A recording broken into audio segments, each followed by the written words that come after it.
UGC net किस चीज के लिए होता है? अगर तुम्हें प्रोफेसर बनना है कॉलेज में, ठीक है, तो अगर आपका टीचिंग में इंटरेस्ट है तभी तुम एमकॉम कर रहे हो। मोस्टली स्टूडेंट एमकॉम करते ही इसलिए कि उनको टीचिंग लाइन में जाना है, ठीक है। तो सबसे पहले तो यूजीसी नेट में हमारे पास दो चीजें आती है, एक होती है नेट, एक होता है जेआरएफ, ठीक है।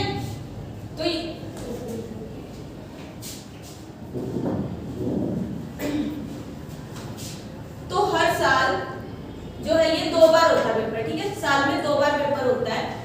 10-11 लाख बच्चे आराम से ये पेपर देते हैं अगर हम सिर्फ कॉमर्स की बात करें, ठीक है।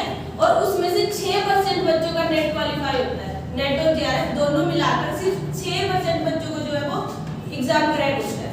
वो उनका मतलब यही है कि हमने लेने ही 6% है, जितने बच्चे उसका 6% हम ये मानेंगे कि भाई इनका एग्जाम क्रैक हुआ है, ठीक है। तो इसके अंदर हमारे पास दो आती है, एक आता है नेट, एक आता है जेआरएफ। फर्क पता है किसी को? नहीं पता? जो टॉप वाले होते हैं ना, इवन लेस देन 1% लेते हैं, वो जो टॉप वाले होते हैं वो जाते हैं जेआरएफ में, बाकी जाते हैं 6% में से बाकी जो बच्चे बचे वो किस में जाएंगे? हमारे नेट में जाएंगे, ठीक है। जेआरएफ करने का फायदा क्या होता है? जेआरएफ में अगर तुम आगे फिर पीएचडी करते हो तो तुम्हें स्कॉलरशिप मिलती है, मंथली तुम्हें मतलब 35,000 40,000 ऐसे मिलते हैं, ठीक है। और पीएचडी की तुम्हें वैल्यू पता है, नाम के आगे डॉक्टर लग जाता है, ठीक है। आगे भी जाके तुम्हारे पास बहुत सारी जो अलायंस खुल जाती है कि भी अगर तुम जैसे इंटरव्यू देने जाते हो, अगर तुम्हें लेक्चरर बनना है, तुम इंटरव्यू में जाओगे, तुम्हारे जेआरएफ के अलग से मार्क्स होते हैं, ठीक है। फिर उसके बाद आती है जी ये जो पेपर है ये कंडक्ट कौन करवाता है? एनटीए कराता है, ठीक है, नेशनल टेस्टिंग एजेंसी। तो इसके अंदर जो पोस्ट ग्रेजुएट में तुम्हारे 55% मार्क्स चाहिए, अभी सारे पीजी में हो तुम, तो तुम्हारे 55% मार्क्स होने चाहिए, तब जाके तुम ये पेपर जो है वो फॉर्म फिल कर सकते हो, अदरवाइज नहीं कर सकते। ये है जनरल कैटेगरी के लिए, बाकियों के लिए शायद 50% है, ठीक है। फिर बात आती है जेआरएफ के लिए एज लिमिट की बात आती है। अगर तुम असिस्टेंट प्रोफेसर के लिए अप्लाई कर रहे हो, मतलब तुम्हें सिर्फ नेट करना है, जेआरएफ नहीं करना, तो तुम्हारी कोई एज लिमिट नहीं है, तुम जब मर्जी मतलब ये पेपर दे सकते हो, ठीक है। यहाँ पे एज लिमिट नहीं होती। बट अगर हम जेआरएफ की बात करें तो जनरल कैटेगरी के लिए जो वो लिमिट होती है 30 साल के बाद आप जो जेआरएफ के लिए अप्लाई नहीं कर सकते। जब तुम फॉर्म फिल करोगे वहां पे तुमसे पूछा जाएगा तुम जेआरएफ के लिए अप्लाई कर रहे हो या नेट के लिए अप्लाई कर रहे हो, ठीक है। तो इनकी फीस में भी फर्क होता है। फिर उसके बाद फीस कितनी होती है? जनरल कैंडिडेट के लिए 1000 रुपए, ओबीसी के लिए 500, एससी एसटी के लिए 250। आज जो यूजीसी नेट के बारे में मैं तुम्हें हर चीज बताऊंगी, कौन सी बुक्स पढ़नी है, क्या टाइम टेबल फॉलो करना है, ठीक है, किस चीज पे आपने स्टार्टिंग से ध्यान देना। अगर तुम्हारा पहले सबसे पहले बात तो तुम एमकॉम में आ गए हो, अभी तक तुम्हें ये नहीं पता ना अगर तुम्हारा गोल क्या है, तो अभी भी टाइम में सेट कर लो। तुम ऐसे चली जा रहे हो भेड़ चाल, तुम्हें ये नहीं पता कितने करना है, क्या है, इस चीज का कोई फायदा है?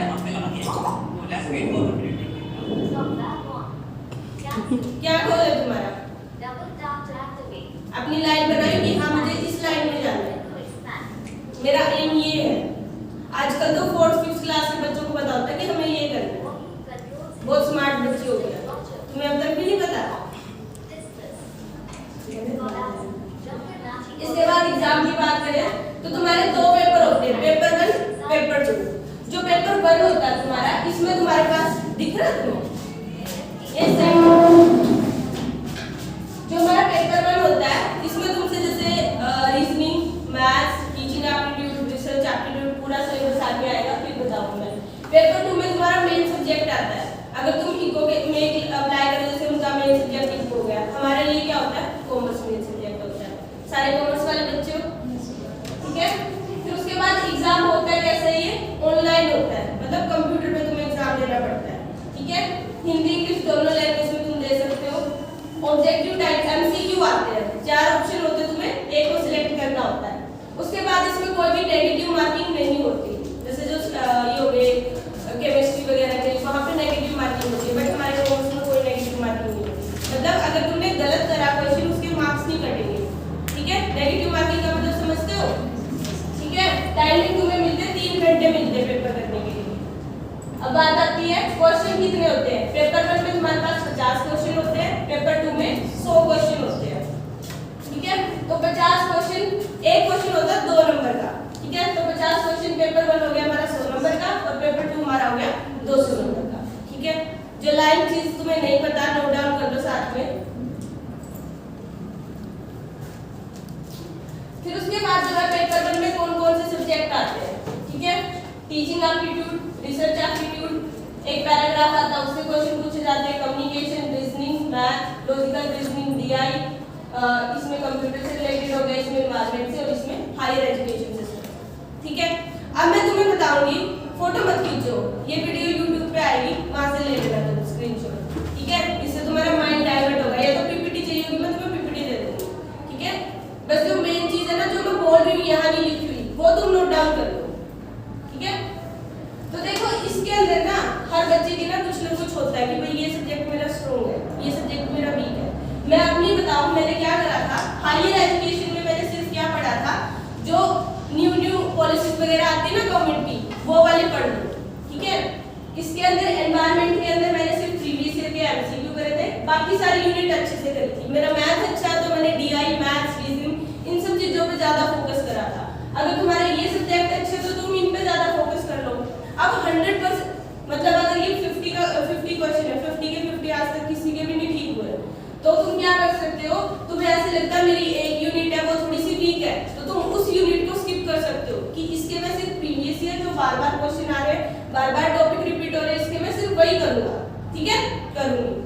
बाकी सारे अच्छे से डिटेल में करो कि तुम्हारा कंसेप्ट क्लियर होना चाहिए कि इस यूनिट से अगर एक भी क्वेश्चन आ गया, कोई भी क्वेश्चन आता है, मैं ये ठीक करके आऊंगी, ठीक है। इतने अच्छे से पढ़ता है। फिर है हमारा सेकंड पेपर जो आता है, उसमें हमारी आती है कॉमर्स। कॉमर्स में भी 10 यूनिट होती है, 10 यूनिट उसमें होती है, 10 यूनिट इसमें होती है। इसमें तुम्हारे पास क्या क्या होता है, एनवायरनमेंट, अकाउंटिंग, इकोनॉमिक्स, फाइनेंस, ये सारे सब्जेक्ट जो तुम +1 से लेकर एमकॉम तक पढ़ रहे हो ना, सब कुछ आता है, सब कुछ, ठीक है। तो अगर तुम अभी एमकॉम में हो, अभी ध्यान दोगे चीज को, जो अभी से उन कंसेप्ट को समझते हुए चलोगे, आगे जाके दिक्कत नहीं आएगी। मेन चीज ये होता है कि मार्क्स नहीं चाहिए तुम्हें कि हमें मार्क्स लेने, ये चीज बच्चों में होती है कि बस मैं तो टॉपर हूं, मेरा तो हो ही जाएगा।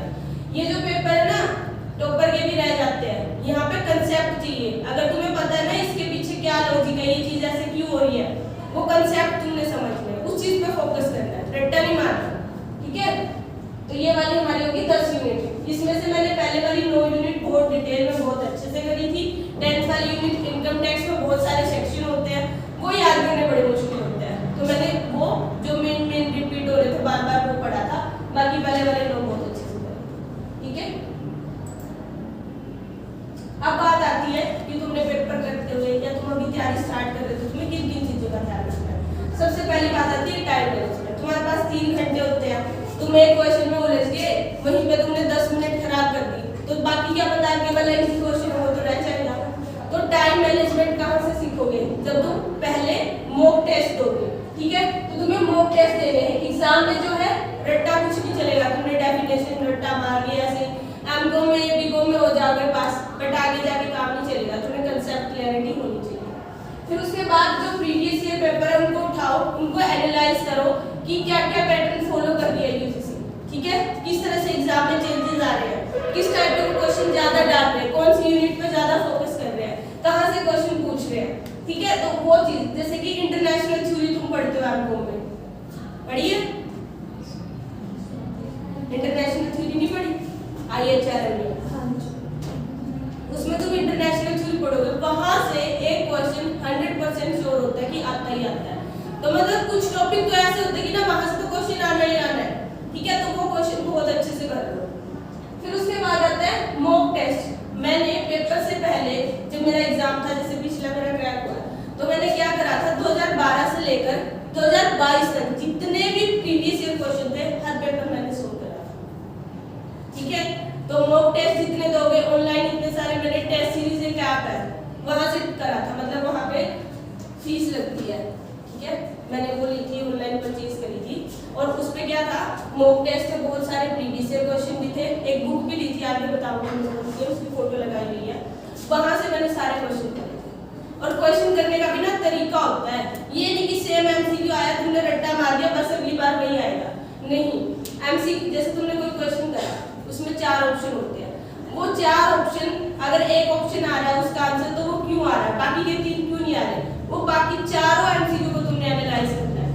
मतलब एक क्वेश्चन के साथ तुम्हारे 4-5 कंसेप्ट क्लियर होने चाहिए, ठीक है। तो उसमें जो तुम्हें फिर नई चीज सीखने को मिलती है वो अपनी नोट डाउन कर लो, अपने नोट्स बना लो, ठीक है। उसके बाद रिवाइज, जितना पढ़ो अच्छे से पढ़ो। मैंने अगर कम्युनिकेशन यूनिट करी है तो कम्युनिकेशन का कोई भी जो है क्वेश्चन आ जाए मैं अटेम्प्ट करके ही आऊंगी। अब वो मोटा मोटा पढ़ तो लिया मैंने सारा, क्वांटिटी पे फोकस मत करो, क्वालिटी पे फोकस करो कि मैंने सिलेबस करना, बस चाहे जैसे मर्जी करो। अब वो सारा सिलेबस कर लिया उसका कोई फायदा है अगर तुम क्वेश्चन ही नहीं अटेम्प्ट कर पाए। चाहे कम पढ़ो पर जितना पढ़ रहे हो वो साथ साथ रिवाइज करो कि अगर उसमें से क्वेश्चन आता है तो तुम अटेम्प्ट करके आओ, ठीक है। तो रिवाइज करना बहुत जरूरी है। पेपर से पहले मैंने पेपर हमारा पोस्टपोन भी हो गया था किसी वजह से, तो टाइम थोड़ा सा ज्यादा मिल गया था हमें, तो मेरी 3-4 बार आराम से मैंने पूरा सिलेबस रिवाइज करा था विद एमसीक्यू। इसके बाद मेमोरी ट्रिक्स। अब किसी भी चीज को ना इतनी सारी चीजें, इतने सारे फॉर्मूले, इतनी सारी थ्योरीज इसने दिया उसने दिए, इतने सारे उत्तर याद करना ना बहुत मुश्किल है, याद कोई नहीं करता। क्या होता है, ट्रिक्स बनानी पड़ती है। जैसे कि हमारा होता है सैक्रिफाइसिंग का फॉर्मूला क्या होता है,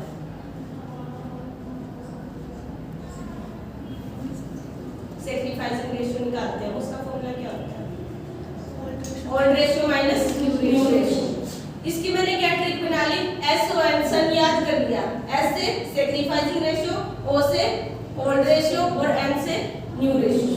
तो मतलब ऐसे ट्रिक्स बनानी सीखो अपने माइंड में, अपनी कुछ भी बना लो, अपनी लाइफ से रिलेटेड, कुछ भी फ्रेंड से रिलेटेड। मैंने तो ऐसे बहुत सारे ट्रिक्स बनाई थी। वो ट्रिक्स ऐसे याद थी कि जब तुम क्वेश्चन देखोगे ना वो ऑप्शन दिखेंगे वहां पे, अपने आप माइंड में ऐसे हाँ इसका आंसर नहीं है, देखते ही पता लग जाएगा। तो ऐसे ट्रिक्स बनाना सीखो। इसके बाद फिर क्या है, कॉन्फिडेंस बहुत ज्यादा इंपॉर्टेंट रोल प्ले करता है। अगर तुम्हारे साथ मतलब तुम्हें सब कुछ आता है फिर भी तुम्हारे अंदर वो कॉन्फिडेंस, ये आता है इसका आंसर नहीं, शायद नहीं ये आएगा, तुम वहां पे तुम्हें पता भी है, तुमने पढ़ा भी हुआ, फिर भी तुम इतना कंफ्यूज हो रहे हो, तुम्हारे अंदर कॉन्फिडेंस ही नहीं है। अब ऐसे बच्चे से पूछ ले 2 2 से कितना होता है, 4 सबको पता है, बट उससे हम कहें नहीं एक बार और सोच ले, वो सोचने लग जाएगा, उसको है ही नहीं कि हाँ भाई यही होता है। तो जो पढ़ रहे हो उसके पे ये भी रखना कि हाँ मैंने पढ़ा जो सही है, कॉन्फिडेंस होना जरूरी है। फिर उसके बाद सबसे पहले तुम्हें क्या करना है, सिलेबस को अच्छे से रीड करना है कि तुम्हारे कौन कौन से टॉपिक जो है वो सिलेबस में है। उसके बाद उन टॉपिक्स को, ये नहीं कि एक्स्ट्रा कुछ जैसे ना यूट्यूब पे बहुत सारे चैनल ऐसे हैं वो सिलेबस में होता भी नहीं, एक्स्ट्रा पता नहीं कुछ नया नया लेके आते रहेंगे, बच्चे सोचेंगे है ऐसा भी है, ये तो मैंने पढ़ा ही नहीं, और वो उसके पीछे दौड़ लेते हैं और उसमें से आना कुछ नहीं होता। तो पहले सिलेबस को देखो कि तुम्हारे सिलेबस में है कि नहीं है, और उसके हिसाब से फिर उस सिलेबस को फॉलो करना है। मैंने क्या करा था, एक जैसे प्रिंट आउट निकलवाया था सिलेबस का और वो दीवार पे लगा दिया बेड के पास, आज ये टॉपिक हो गया, आज ये हो गया, हाँ ये हो गया, ये मेरे को नहीं करना, जो भी है मतलब प्रॉपर उसको फॉलो करना है। फिर उसके बाद क्या है, तुमने देखना है जैसे तुम प्रीवियस ईयर क्वेश्चन करोगे तो तुम्हें पता चल जाएगा कि हाँ ये वाले टॉपिक तो मोस्ट इंपोर्टेंट है, यहाँ से तो हर बार क्वेश्चन आते ही आते हैं, उन पे ज्यादा फोकस करना है। इग्नोर तो किसी टॉपिक को नहीं करना, पढ़ने सारे हैं बट उनको बार बार, मतलब जैसे कुछ फॉर्मूले होते हैं, कुछ सेक्शन होते हैं वो ना इनकम टैक्स के बार बार आते ही रहते हैं, तो उनको तुम डेली एक बार सुबह उठे, एक बार बस ऊपर से पढ़ लिया, पेपर तक अपने आप याद हो गए, ठीक है। उसके बाद अपना स्टडी प्लान बनाओ, हाँ भाई तुमने किस टाइम उठना है, किस टाइम खाना खाना है, किस टाइम पढ़ना है, ये नहीं मन कर रहा था पढ़ लिए, आज मन नहीं कर रहा आज नहीं पढ़ेंगे, ठीक है। मेरा प्रॉपर टाइम टेबल क्या था, मैं सारी रात पढ़ती थी, ठीक है। सुबह जब घर वाले उठ जाते थे फिर जैसे मम्मियों के साथ फिर चाय पी ली, देन उसके बाद नहा के खाना खा के फिर मैं सोती थी। दिन में क्या होता है ना, डिस्टर्बेंस बहुत होती है, कभी कोई आ गया, ये कर दो वो कर दो, होती है ना डिस्टर्बेंस, नहीं पढ़ा जाता, ठीक है, या फिर किसी के फोन भी